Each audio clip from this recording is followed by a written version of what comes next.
Today, in the Lefevre HR and Employment Law podcast, we're discussing the Employment Tribunal judgment in the case of Islam-Wright and Arts Council, in which the tribunal was asked to determine whether an employee who was disciplined for criticising gender-critical colleagues was constructively dismissed. In this case, the employee worked for the Arts Council, which provided funding to a community network, including the London Community Foundation. At that time, the foundation proposed to make a grant award to a charity, the LGB Alliance, which represents the gender-critical viewpoint that sex is binary. Although the Arts Council was not directly involved in this grant award, it led to widespread external and internal adverse criticism, with opponents arguing the LGB Alliance were transphobic. Following this, an internal email was circulated asking staff to sign a spreadsheet in support of a collective grievance.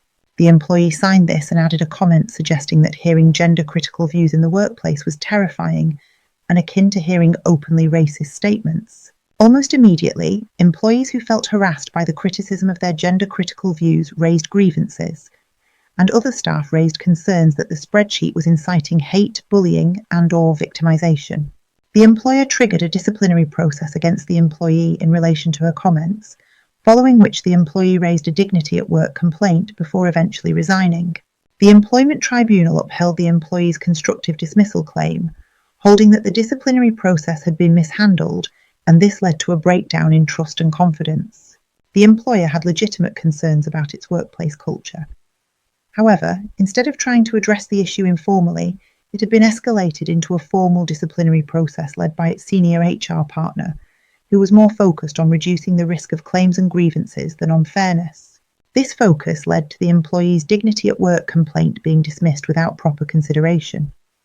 Taken together, this amounted to a breach of trust and confidence, entitling the employee to resign and consider herself constructively unfairly dismissed.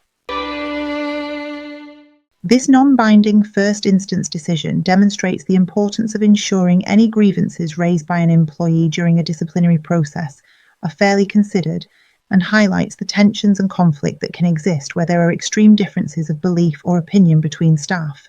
While an employer may, or indeed need to, discipline an employee for inappropriately manifesting their beliefs in the workplace, the employer should tread carefully and should not be seen to be prioritising one protected characteristic over another, and must also be careful not to discipline an employee merely for expressing a belief that is different to others. Look out for further episodes in this series to stay up to date on all things HR and employment law related.